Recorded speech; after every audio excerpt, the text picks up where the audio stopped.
Hey, Ross. Hey, Kev.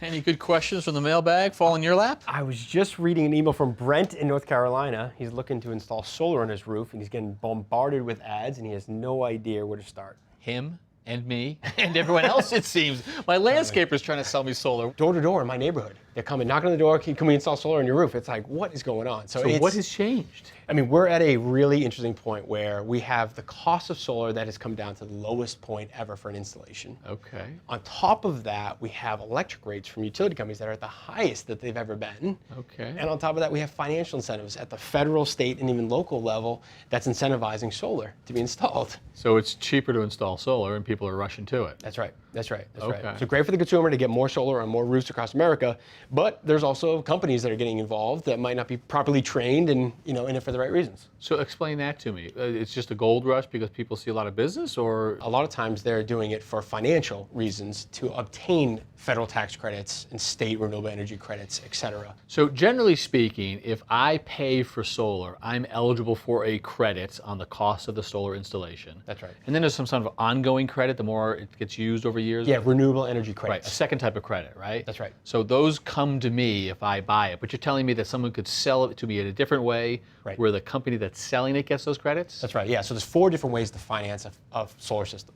So the first one is cash, right? As a homeowner, you can buy the system outright in cash. I love right? cash. It's the best from a financial obligation because you're going to get all of those tax credits, you're going to get all of those rebates, all the renewable energy credits that we talked about. And all of the lower costs of the electricity, everything goes to you. Everything goes to you. But you pay up front. But you pay up front for it, right? The second best option is a solar loan, which means that the asset is still yours, but you're getting financing for it from a third party. So it's kind of like a home equity loan. Where I use it to renovate a kitchen. I own the kitchen. I just have to pay the loan back. That's right. So I still get all of those credits and financial benefits. You get all all the credits. Yep, it's yours, right? It's your asset. Okay. It's a great way to go. The third option is a solar lease. And with that option, and similar to a power purchase agreement, which is the fourth option, they're both very similar in that you are basically allowing a third party to come onto your roof to install solar, and they're going to give you basically a reduction in your electric bill. And in return, you have to pay a lease payment. And now you've told us about this before, and when they do that, okay, they are getting all of the benefits, That's right. the tax incentives, and those renewable energy credits that go to them. That's right. That's And right. I just get a guaranteed lower price. You're paying a lower rate for electricity. So I give up some of the total benefits, but I don't have to come out of pocket with a loan or cash to buy the thing. That's right. That's And right. you're saying that because that situation exists, there are companies who are really just kind of finance companies who are getting into it, and they're not really installation companies? That's right. Yeah. There are banks, investment banks that are getting involved into the mix, and they are seeing this as a way to generate revenue, right? Because they get renewable energy credits, they're getting the tax credits, they're getting all of that. If they can sell you the solar system and get all of those tax credits and all those rebates, then they pawn that system off onto your roof. There's no incentive for them to come back and service it. If they have the option to go install a new solar system or go service your failed panel on your roof, of course, in most cases, they're going to pick New money. new money. No money. No money, exactly. So incentives always sort of pervert the system one way or the other. And, it's good, right? It gets people to think about it, but I can see why then there's a system to be gamed. That's right. In that situation. Hey, and the other thing to keep in mind is that, with these are contracts that you have to be careful about the fine print in the terms of that contract. For example, what happens at the end of the lease or the power purchase agreement. So in options 1 and 2, when you own the asset outright, there is not. Yeah, there's no end. I just own it. You own it. But in 3 and 4, with the lease and with the power purchase agreement, in those 2 options, you really have to be careful about it because at the end of that, or if you try to sell your house, what actually happens, right? So you got to read that fine print in that right there. All right, so understanding that's kind of why everyone's getting into it, because it's a good time to do it, but also these companies. How do I decide whether I should get in right now? And then how do I decide what company I should pick? Right. So if you have a house that's got a lot of shade, right? So in a rural setting, tall trees, the roof doesn't get any sun, not a good fit, right? If you have an old roof, right? If your roof age is extremely old, let's say 20, 25 years old, I would recommend replacing the roof first before you install solar. Don't put a brand new system on a roof that's going to have to be replaced in the near future. That's right. That's right. Okay. So old roof, out. That's right.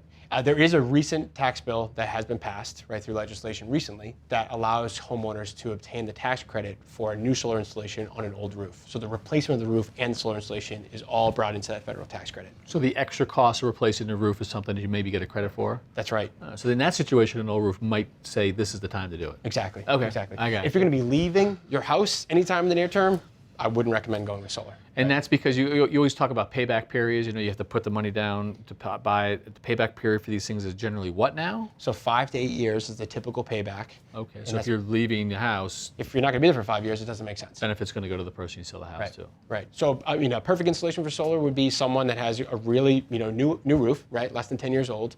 They've got really good solar exposure. They care about reducing their electric bill. They care about the environment. If they have got the upfront capital to be able to pay for it up front or through a solar loan, it's a slam dunk. And let's say our friend Brent here from North Carolina is in that situation. How does he go about finding the right person to install it? Yeah, so always buyer beware with any home improvement project, right? So the first thing I always recommend is reach out to friends and family, people in the community that have gone through a solar installation. Who do they use, right? And understand, where is that company from? Are they locally owned, right? Or are they owned by a company 3,000 miles away and a conglomerate? Have they been doing it for 2 years or 10 years, right? Word of mouth still works. And do they have to be reputable in terms of like a third-party rating or anything like that? Yeah, one of the most important certifications I'm looking for is NABCEP, which is the NABCEP? NABCEP, so North American Board of Certified Energy Practitioners. Ooh. Yeah, it's a mouthful. But with that, they have nationwide PV trainings for solar installations. So the guys know what they're doing up on the roof. Right, so they know what they're doing. And if they don't have that certification, like should everyone have it across the board? It would be great if everyone had that, but if they don't, doesn't mean they're not a good installer. You just have to do more research and dig a little bit deeper. Dig a little deeper. Good. Yep. All right. Well, I think with all that information, our fella Brent here has probably got a good lay of the land. Great question. Yeah, great question. Yep. And I think he's going to be very grateful for the information. All righty. Thank you, Ross. Thanks for watching. This Old House has got a video for just about every home improvement project, so be sure to check out the others. And if you like what you see, click on the subscribe button to make sure that you get our newest videos right in your feed.